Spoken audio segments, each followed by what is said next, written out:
Seterusnya saya ingin menjemput Yang Berhormat Tuan Ahmad Fahmi bin Muhammad Fazil, Lembah Pantai. Silakan. Terima kasih, Datuk Itu. Soalan saya nombor 8. Sila Menteri Perumahan dan Kajian Tempatan atau timbalannya menjawab. 3 minit.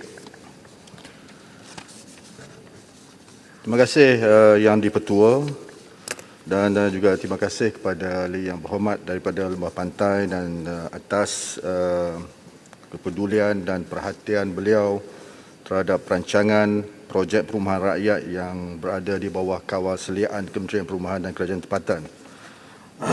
Untuk makluman Yang Berhormat, program perumahan rakyat PPR merupakan program perumahan awam yang dilaksanakan oleh Kerajaan Persekutuan khusus bagi tujuan untuk membantu golongan setinggan dan golongan berpendapatan di bawah RM3,000 sebulan. Program yang pada mulanya dilaksanakan pada 1982 di bawah rancangan Malaysia Ketiga. Waktu itu dikenali sebagai program perumahan awam kos rendah ataupun PAKR.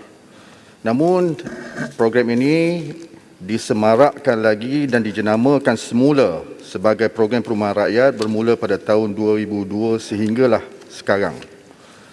Sebagai kementerian yang menjaga keperluan perumahan rakyat pelbagai lapisan, KPKT sentiasa berusaha untuk memastikan unit-unit PPR yang dibangunkan dapat disiap dan diserah mengikut perancangan yang telah ditetapkan.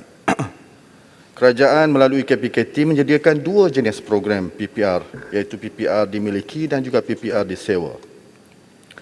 PPR dimiliki adalah unit PPR yang dijual kepada pemohon yang berkelayakan, manakala PPR disewa ditawarkan kepada rakyat yang masih belum berkemampuan untuk memiliki kediaman.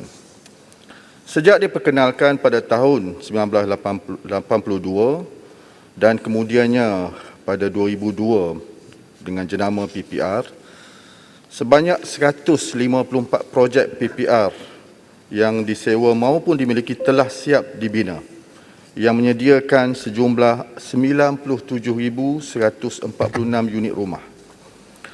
Merujuk soalan asal Yang Berhormat, dalam tempoh 2018 sehingga kini, sebanyak 26 projek merangkumi 11,710 unit rumah PPR yang telah siap dibina, sebanyak 28 projek merangkumi 10,570 unit rumah yang sedang dalam pembinaan, manakala 11 projek yang merangkumi 4,120 unit rumah yang berada dalam peringkat perancangan di seluruh negara.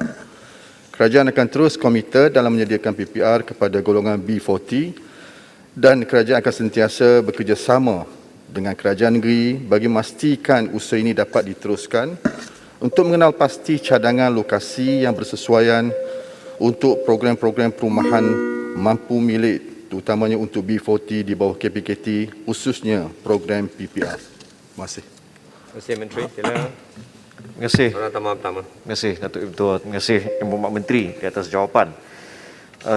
Saya ucapkan terima kasih di atas perincian yang telah diberikan. Salah satu daripada masalah yang kita lihat, terutama bila ada dasar setengah daripada unit-unit rumah ini disewa dan setengah dimiliki, ialah isu maintenance ataupun penyelenggaraan.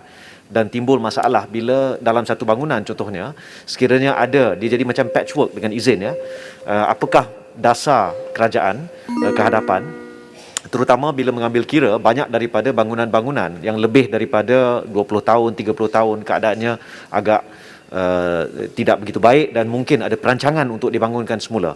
Jadi pohon penjelasan tentang isu patchwork antara yang dimiliki dan yang disewa serta perancangan untuk pembangunan semula. Terima kasih. Terima kasih Lembah Pantai. Sila Menteri.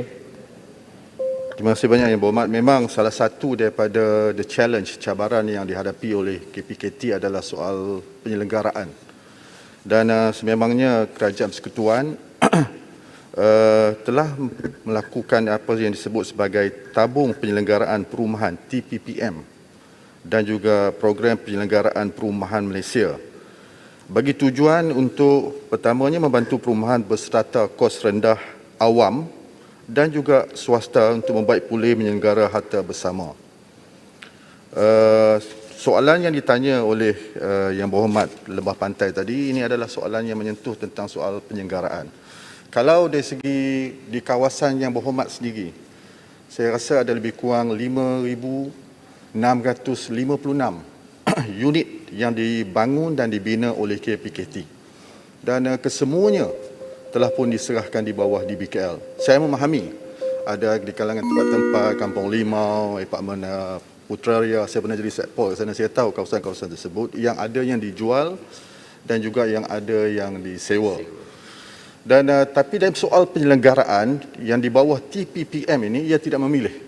Kalau kita turun, maka kita akan lihat kata keperluan-keperluan untuk mewajahkan semula dari segi nak cat, dari segi pembaikan, dari segi bumbung dan sebagainya untuk dilakukan. Cuma saya nak maklumkan perkara lagi, kita ada cabaran juga. Kita ada sekitar 3,519 skim perumahan yang lama-lama, yang tak ada JMB, yang tak ada MC, yang dahulunya kalau ingat Yang Berhormat dia 450 kaki persegi yang dibina kadang-kadang sebelum lagi daripada akta pemilikan strata diperkenalkan. Dan mereka ini adalah antara bangunan yang agak tidak terbela.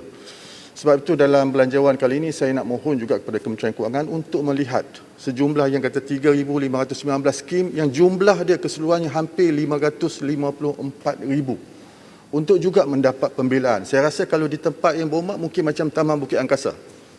I think that could be one of that. Dan insya-Allah itu adalah antara